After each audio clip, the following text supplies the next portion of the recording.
नमस्कार, मी अनुपमा खानविलकर. आपण पाहताय झी 24 तास. पासवर्ड श्रीमंतीचा या विशेष कार्यक्रमामध्ये आपल्या सगळ्यांचं मनापासून स्वागत. आज आपण चर्चा करणार आहोत एका इंटरेस्टिंग विषयावर आणि विषय आहे पैसा मोठा की वेळ. आणि या विषयावर मार्गदर्शन करणार आहेत शशांक रावले. विषयाकडे वळण्यापूर्वी आपण शशांक सरांचं आमच्या स्टुडिओमध्ये स्वागत करूया. नमस्कार शशांक, स्वागत तुमचं. आणि थोडक्यात ओळखही करून देते. शशांक रावले हे एसआर कन्सल्टन्सीचे डिरेक्टर आहेत, तसंच ते शेअर ट्रेडिंग मधले तज्ञ आहेत आणि फायनान्शियल ट्रेनर देखील आहेत. टेक्निकल अनालिस्ट, शेअर गुंतवणूक आणि ट्रेडिंग सल्लागार म्हणूनही ते काम पाहतात. चला तर मग आपण शेअर मार्केटमधली गुंतवणूक आणि तसंच आजचा जो विषय आहे वेळ मोठा की पैसा मोठा याविषयी त्यांच्याकडून मार्गदर्शन करून घेऊया. सगळ्यात पहिल्यांदा खरं तर असं म्हणतात की टाइम इज मनी, आणि आजचा आपला विषय आहे की दोनपैकी काय मोठं, पैसा मोठा की वेळ मोठा? काय तुमचं म्हणणं आहे? माझ्यामध्ये सर्वात मोठे आहे ते वेळ. कारण पैसा गेला तर आपण कसाही कमवू शकतो, पण जर वेळ निघून गेली तर ती परत आणता येत नाही. जर तुम्ही वेळेचा योग्य वापर केला तरच तुम्ही पैसा बनवू शकता. तर माझ्या हिशोबाने सर्वात मोठा आहे ती वेळ. वेळेला जपून वापरा तरच तुम्ही चांगल्या रीतीने पैसा कमवू शकता. जसं तुम्ही बोललात की ना, time is money, that is absolutely right. अगदी. आणि आपला जो आजचा विषय खरं तर आहे, आपला एकंदरीतच हा प्रोग्राम गुंतवणुकीविषयी आहे. मात्र वेळ ह्या गोष्टीकडे तुम्ही गुंतवणुकीच्या माध्यमातून कसं बघता? अनेकदा असं होतं की लोक पैसे तर कमवतात, पण त्यांना म्हणतात ना, गुंतवणूक करायला किंवा गुंतवणुकीच्या ठिकाणी बघायलाच वेळ नसतो.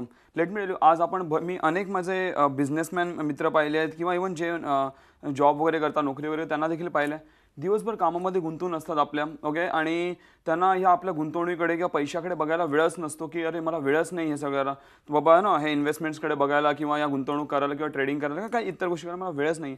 लेट मी मला तुम्हाला एक प्रश्न विचारायचा. आज तुम्ही हे सगळे मेहनत घेताय, दिवसभर तुमचा वेळ घालवताय, ओके, ते कशासाठी करता? पैशासाठीच करता ना. जर तुम्ही तो कमवलेला पैसा जर त्याला वाढवण्यासाठी जर तुम्हाला आणि त्या गुंतवणुकीकडे बघायलाच वेळ नसेल आणि जर तुम्ही त्याला योग्यरित्या गुंतवणूक करत नसाल वेळेवरती, तर तुमच्या पैशाला तुम्ही चुकूनचा वाढ देऊ शकत नाही. आणि कमवलेला तुमचा पैसा जर तुम्ही प्रॉपरली गुंतवला नाही तर महागाई जी आहे, आज जे आपण उत्पन्न करतो, आपण जे इन्कम कमवतो, स्पेशली जे लोक नोकरी करतात, आज त्यांना जे रिटर्न्स मिळतात आणि त्यांचं जेवढं हे वाढतात, म्हणजे सॅलरीज वाढतात, त्याच्याहून कितीतरी जास्ती महागाई वाढते. जर तुम्ही तुमची गुंतवणूक नाही केल्यात आणि तर तुम्ही महागाईला तोड देऊ शकत नाही. हळूहळू तुमची पर्चेसिंग पॉवर ही कमी होत जाईल. तर माझं म्हणणं असं आहे की जेवढं महत्त्वाचं तुमचं काम आहे तेवढंच महत्त्वाचं तुम्ही तुमच्या गुंतवणुकीकडे पण लक्ष देणं भरपूर गरजेचं आहे. तरच तुम्ही आयुष्यात फायनान्शियल सक्सेस मिळवू शकता. आज मी असं ठरवलेलं आहे, म्हणजे मी माझ्या स्वतःच्या आयुष्यात असं ठरवलं आहे की वयाच्या 35व्या वर्षापर्यंत आपण म्हणजे एक पैशासाठी आपण काम करत, त्याच्यानंतर जे असेल ते मी फक्त माझ्या आवडीची कामं करणार. मी त्यावेळी फायनान्शियल फ्रीडम घ्यायचा मी ठरवलं. मी केव्हा होऊ शकतो? ज्यावेळी मी माझ्या पैशाला मी कामाला लावेन.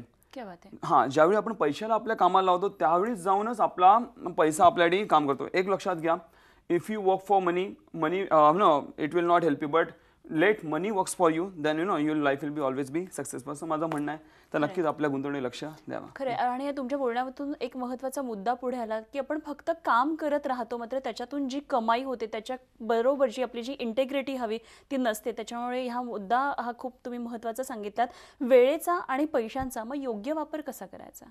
अनेकदा मी आपली माणसं पाहिल्यामध्ये वेळ असो, मी आज पैशापेक्षा जास्त वेळेला इम्पॉर्टन्स देतो. ओके, तर मी अनेकदा लोक पाहिलेत की आपला वेळ पण भरपूर वाया घालवतात. स्पेशली मुंबईसारख्या शहरात म्हटलं तर व्हॉट्सअप आहे, फेसबुक आहे, इकडनं तिकडनं फिरणं, दुनियाभरच्या गोष्टी आहेत आपल्याला टाइमपास करण्यासाठी. आणि आपला प्रवास आहे. येस, आपण ट्रॅफिकमध्ये अडकलो, मुंबईसारख्या ट्रॅफिकमध्ये अडकलो, 2-3 तास एकाच ठिकाणी आपण अडकून जातो. आपला वेळ कुठे गेला आपल्याला कळतच नाही. आपल्याला वाटतं आपण भरपूर काम केलं किंवा भरपूर आपण वेळ म्हणा ना योग्यरित्या वापर केला आहे. ओके, आणि इव्हन हे झालं वेळेचं, आणि इव्हन पैशाचं पण तसंच आहे. लोक आपला पैसा, स्पेशली जे बिझनेसमॅन आणि इव्हन जे नोकरी करणारा वर्ग आहे, ते सुद्धा आपला पैसा भरपूर ठिकाणी आपला छोटा पैसा वेस्ट जातो. माझं म्हणणं असं आहे की जवळपास तुम्ही तुमच्या पैशामध्ये डेली 60 ते 70% पैसे नको त्या ठिकाणी वेस्ट घालवता. उदाहरण घ्या की समजा दुपारी तुम्ही घरी जेवायला जाणार होता, पण तुम्ही त्याच्यावरली म्हणा ना जेवायला तुम्ही हॉटेलमध्ये जाता, ओके, आणि फुकटचे पैसे खर्च करता. तुमचं म्हणा जंक फूड पण पोटात गेलं, तुमचे हॉटेलमध्ये पैसे पण गेले, आणि मग घरचं पण जेवण वेस्ट गेलं, आणि नंतर वाटतं अरे उगीच मी बाहेर जेवलो. अशा एक छोटं उदाहरण आहे. अशा अनेकदा आपले पैसे वेस्ट जातात पण आपल्याला कळत नाही वेस्ट जात आहे ते. मग त्यासाठी मी तुम्हाला भरपूर चांगली आयडिया देणार आहे. पहिले तर वेळ कसा वाचवायचा ह्याच्याकडे मी तुम्हाला चांगलं योग्य ती आयडिया देणार. त्यानंतर आपण पैशावरती येऊया. वेळ कसा वाचवायचा हे तुम्हाला सांगतो. अनेकदा होतं असं की आपल्याला वेळ आपण फुकट घालवतो पण आपल्याला कळत नाही की मी ह्या ठिकाणी वेळ फुकट घालवते. तर काय करा, तुम्ही दिवस समजा सकाळी 7 वाजता उठला आणि रात्री 11 वाजता समजा झोपत असाल, तर रात्री झोपायच्या आधी सकाळी उठल्यापासून मी प्रत्येक तास 7 ते 8, 8 ते 9, 9 ते 10 या वेळेत मी काय काय केलं हे तुम्हाला एका कागदावरती लिहून काढायचं आहे. ओके. त्यानंतर एक गोष्ट त्याच्या आधी लक्षात घ्या की आयुष्यामध्ये प्रत्येक व्यक्तीचे नुसतं फायनान्शियलच नाही तर प्रत्येक गोष्टीचे गोल्स असले पाहिजे. मग ते फॅमिली गोल्स असतील, सोशल गोल्स असतील, त्याच्यानंतर करिअर वाईज गोल असतील. प्रत्येक गोल आपला असलाच पाहिजे आयुष्यामध्ये.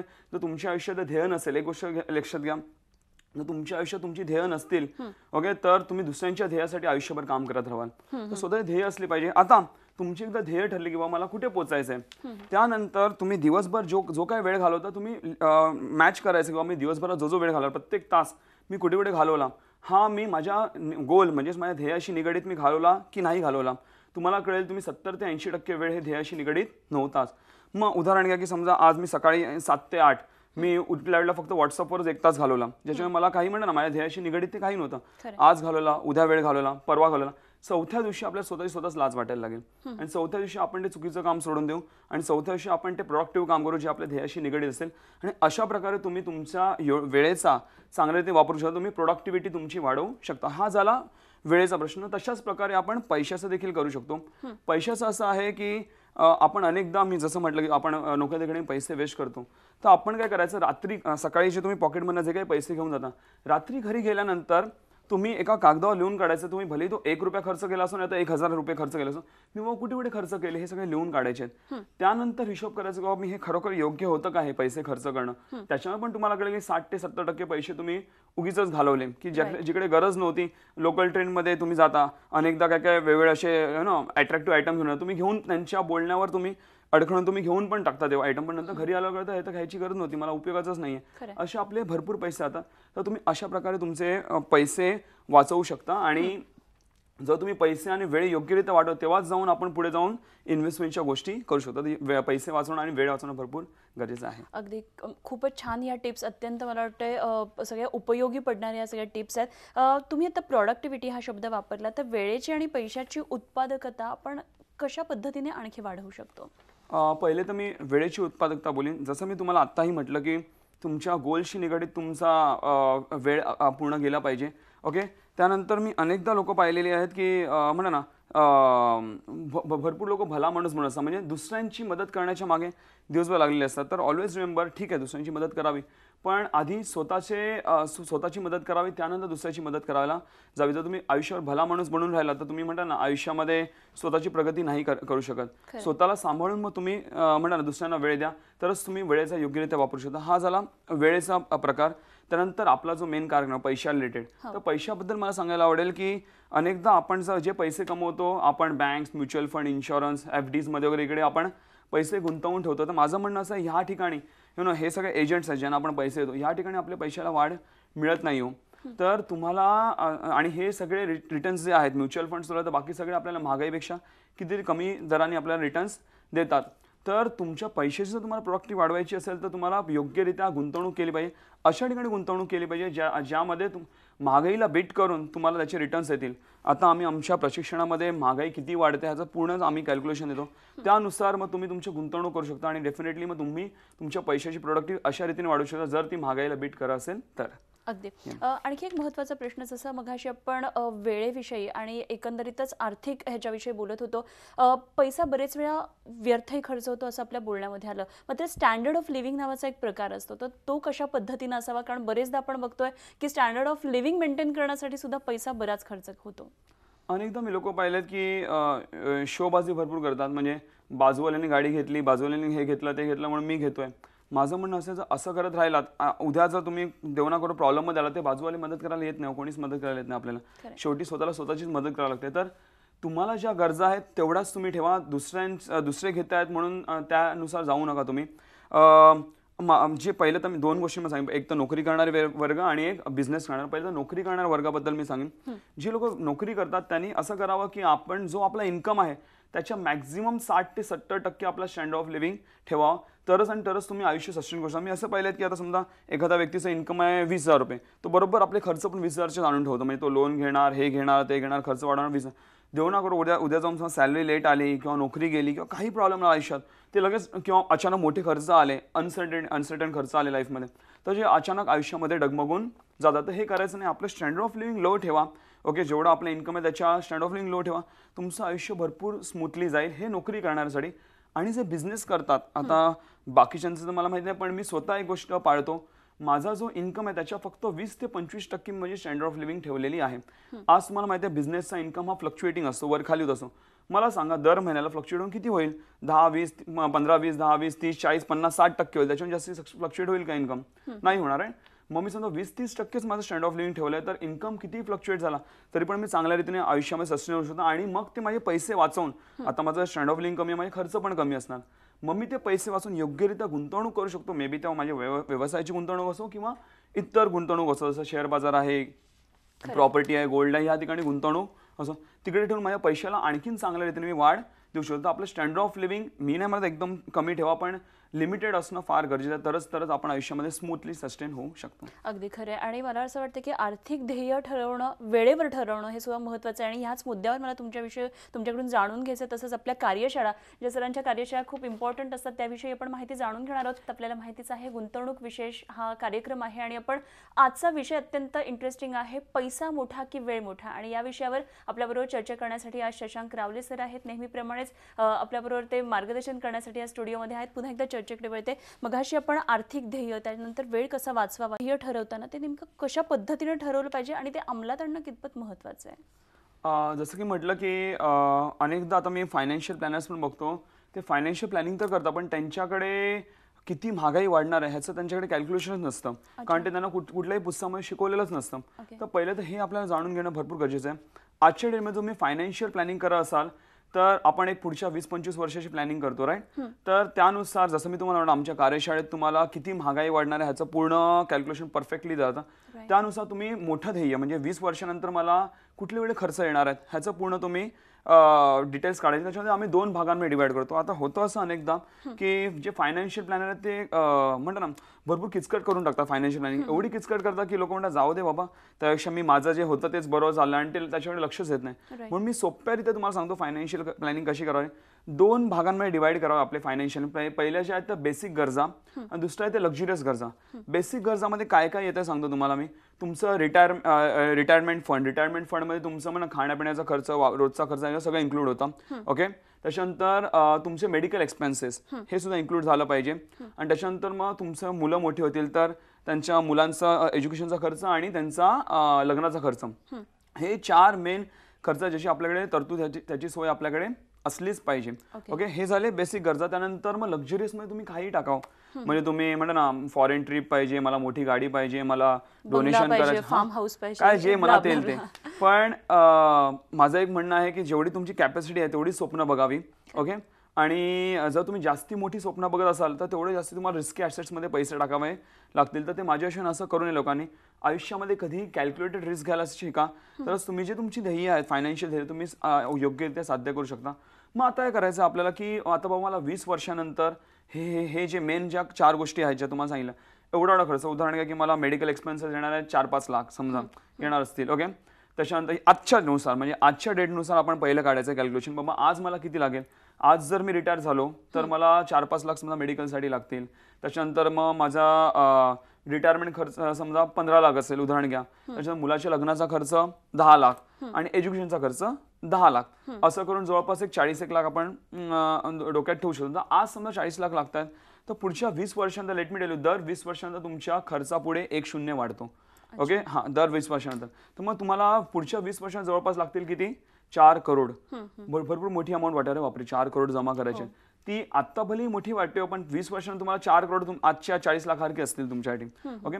तर मग काय करायचं बाबा, 20 वर्षामध्ये एवढे लागणार आहेत तर बाबा 10 वर्षामध्ये किती लागतील आपण अंदाजा मांडू शकतो. मग 5 वर्षामध्ये किती, मग 1 वर्षात किती, आणि मग पुढच्या 2-4 महिन्यामध्ये मला किती पैसे जमा केले पाहिजे. जर तुमच्याकडे ध्येय असेल बाबा मला कुठे पोहोचायचं, किती पैसे जमा करायचे, हे जर तुम्हाला आजच माहिती असेल म्हणजे दर टप्प्याटप्प्याने त्याला छोट्या छोट्या गोल्समध्ये डिवाइड करायचं. मोठं बघितलं तर एकदम भीती वाटते.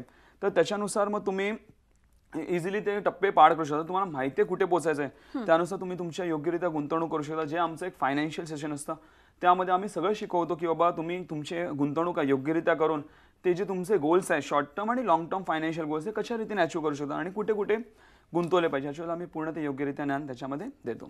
अगदी. सर, तरुण आणि वयोवृद्ध यांनी त्यांचं फायनान्शियल प्लॅनिंग करताना हे कशा पद्धतीनं केलं पाहिजे किंवा याच्यावर थोडंसं सांगा मला. पहिलं तर मी वयोवृद्धांबद्दल सांगेन. अनेकदा मी वयोवृद्ध माणसं पाहिली की आज आमच्या प्रशिक्षणामध्ये येतात. त्यांनी एवढ्या आयुष्यभरात कधीच गुंतवणूक केली नाही, कारण त्यांनी कोणी सांगितलेलंच नसतं. ओके, आणि त्यांनी जे कमवलेले पैसे आहेत ते महागाई पूर्ण खाऊन टाकतात. त्यांच्याकडे लिमिटेड फंड राहिलं. ते नंतर मग जोश मध्ये बोलतात, सर मला इन्व्हेस्टमेंट्स करायचे, मोठे इन्व्हेस्टमेंट्स करायचे.